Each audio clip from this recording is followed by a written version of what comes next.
To Be or Not to Be by Kurt Vonnegut. Everything was perfectly swell. There were no prisons, no slums, no insane asylums, no cripples, no poverty, no wars. All diseases were conquered, so was old age. Death, barring accidents, was an adventure for volunteers. The population of the United States was stabilized at 40 million souls. One bright morning, in the Chicago Lying-In Hospital, a man named Edward K. Whaling, Jr. waited for his wife to give birth. He was the only man waiting. Not many people were born a day anymore. Whaling was 56, a mere stripling in a population whose average age was 129. X-rays had revealed that his wife was going to have triplets. The children would be his first. Young Whaling was hunched in his chair, his head in his hand. He was so rumpled, so still and colorless, as to be virtually invisible. His camouflage was perfect, since the waiting room had a disorderly and demoralized air, too. Chairs and ashtrays had been moved away from the walls. The floor was paved with splattered dropcloths. The room was being redecorated. It was being redecorated as a memorial to a man who had volunteered to die. A sardonic old man, about 200 years old, sat on a stepladder, painting a mural he did not like. Back in the days when people aged visibly, his age would have been guessed at 35 or so. Aging had touched him that much before the cure for aging was found. The mural he was working on depicted a very neat garden. Men and women in white, doctors and nurses, turned the soil, planted seedlings, sprayed bugs, spread fertilizer. Men and women in purple uniforms pulled up weeds, cut down plants that were old and sickly, raked leaves, carried refuse to trash burners. Never, never, never, not even in medieval Holland nor old Japan, had a garden been more formal, been better tended. Every plant had all the loam, light, water, air, and nourishment it could use. A hospital orderly came down the corridor, singing under his breath a popular song. "If you don't like my kisses, honey, here's what I will do. I'll go see a girl in purple, kiss this sad world toodaloo. If you don't want my lovin', why should I take up all this space? I'll get off this old planet, let some sweet baby have my place." The orderly looked in at the mural and the muralist. "Looks so real," he said. "I can practically imagine I'm standing in the middle of it." "What makes you think you're not in it?" said the painter. He gave a satiric smile. "It's called The Happy Garden of Life, you know." "That's good of Dr. Hitz," said the orderly. He was referring to one of the male figures in white, whose head was a portrait of Dr. Benjamin Hitz, the hospital's chief obstetrician. Hitz was a blindingly handsome man. "Lots of faces still to fill in," said the orderly. He meant that the faces of many of the figures in the mural were still blank. All blanks were to be filled with portraits of important people on either the hospital staff or from the Chicago office of the Federal Bureau of Termination. "Must be nice to be able to make pictures that look like something," said the orderly. The painter's face curdled with scorn. "You think I'm proud of this daub?" he said. "You think this is my idea of what life really looks like?" "What is your idea of what life really looks like?" said the orderly. The painter gestured at a foul dropcloth.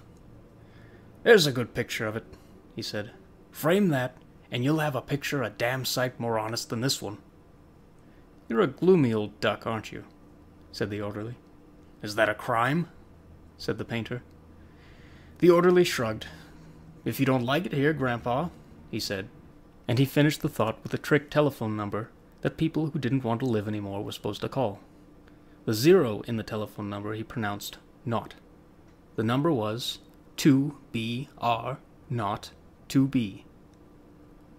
It was the telephone number of an institution whose fanciful sobriquets included Automat, Birdland, Cannery, Catbox, Delouser, Easy Go, Goodbye Mother, Happy Hooligan, Kiss Me Quick, Lucky Pierre, Sheep Dip, Waring Blender, Weep No More, and Why Worry?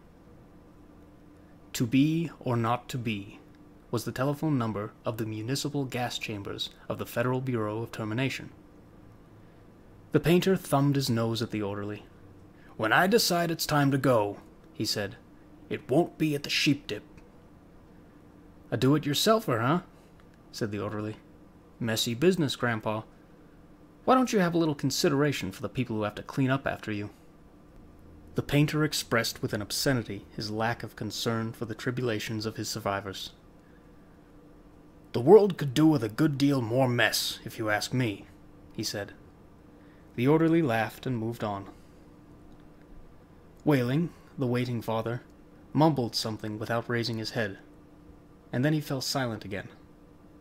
A coarse, formidable woman strode into the waiting room on spike heels. Her shoes, stockings, trench coat, bag, and overseas cap were all purple. The purple the painter called the color of grapes on Judgment Day. The medallion on her purple musette bag was the seal of the Service Division of the Federal Bureau of Termination. An eagle perched on a turnstile. The woman had a lot of facial hair. An unmistakable mustache, in fact.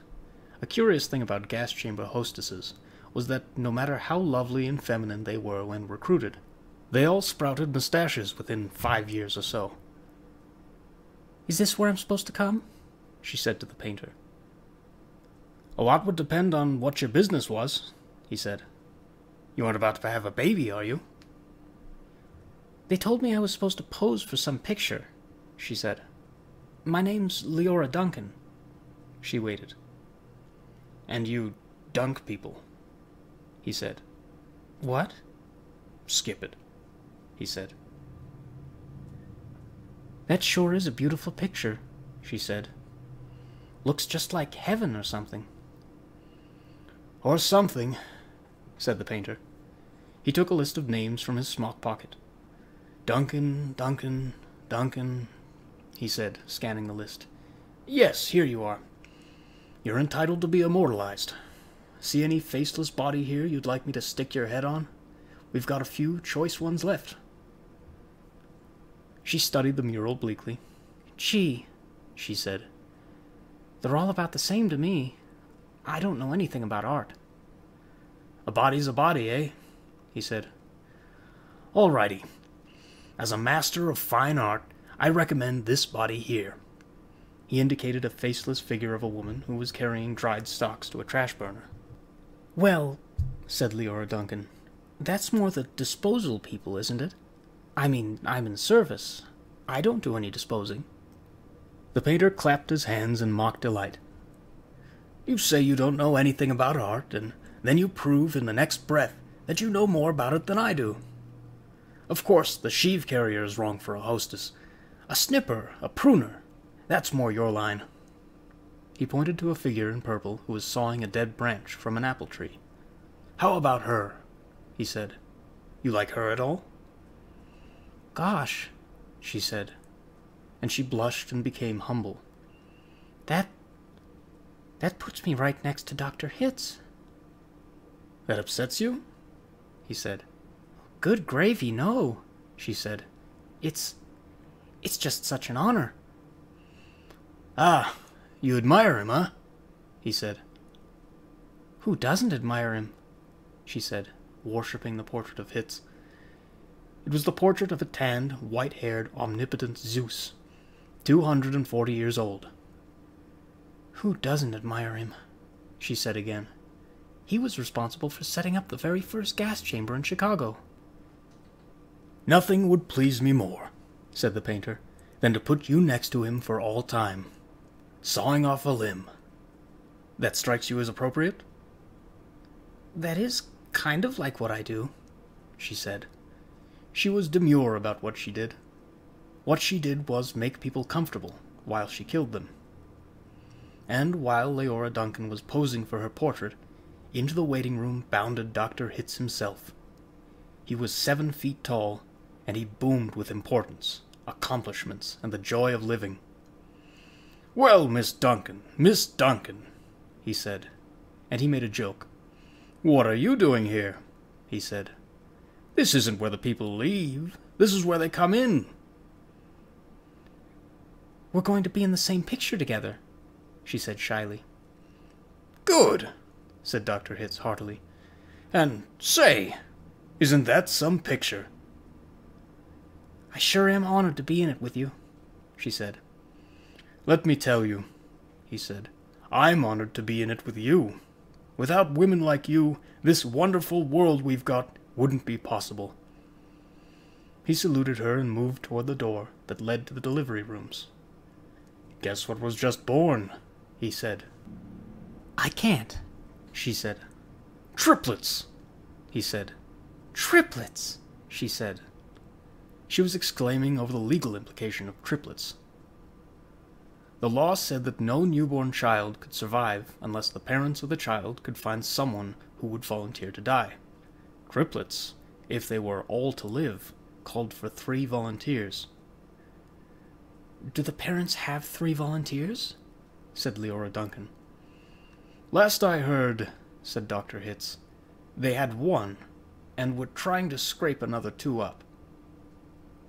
I don't think they made it, she said. Nobody made 3 appointments with us. Nothing but singles going through today, unless somebody called in after I left. What's the name? Wailing, said the waiting father, sitting up, red-eyed and frowsy. Edward K. Wailing, Jr. is the name of the happy father-to-be. He raised his right hand, looked at a spot on the wall, gave a hoarsely wretched chuckle. Present, he said. Oh, Mr. Wailing, said Dr. Hitz. I didn't see you. The invisible man, said Wailing. They just phoned me that your triplets have been born, said Dr. Hitz. They're all fine, and so is the mother. I'm on my way in to see them now. Hooray, said Wailing, emptily. You don't sound very happy, said Dr. Hitz. What man in my shoes wouldn't be happy, said Wailing. He gestured with his hands to symbolize carefree simplicity.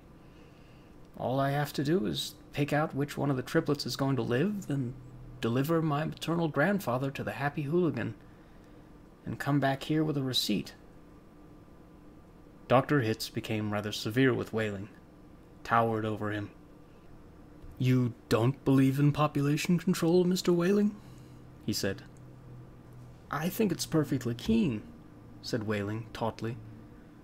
Would you like to go back to the good old days, when the population of Earth was 20 billion, about to become 40 billion, then 80 billion, then 160 billion?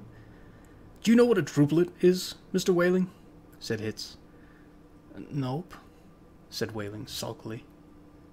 A druplet, Mr. Wailing, is one of the little knobs, one of the little pulpy grains of a blackberry, said Dr. Hitz. Without population control, human beings would now be packed on this surface of this old planet like druplets on a blackberry. Think of it. Wailing continued to stare at the same spot on the wall.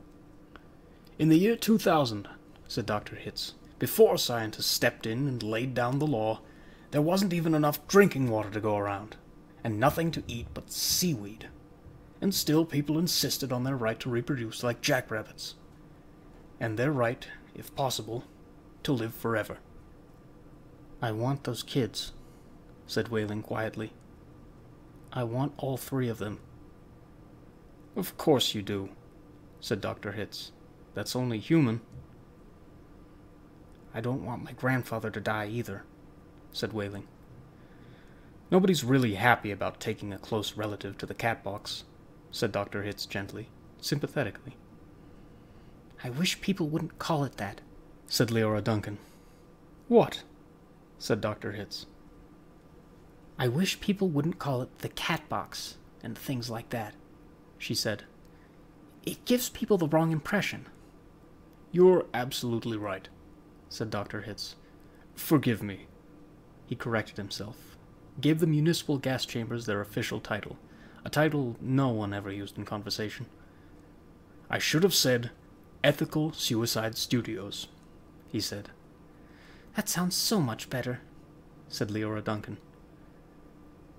This child of yours, whichever one you decide to keep, Mr. Wailing, said Dr. Hitz, he or she is going to live on a happy, roomy, clean, rich planet, thanks to population control, in a garden like that mural there.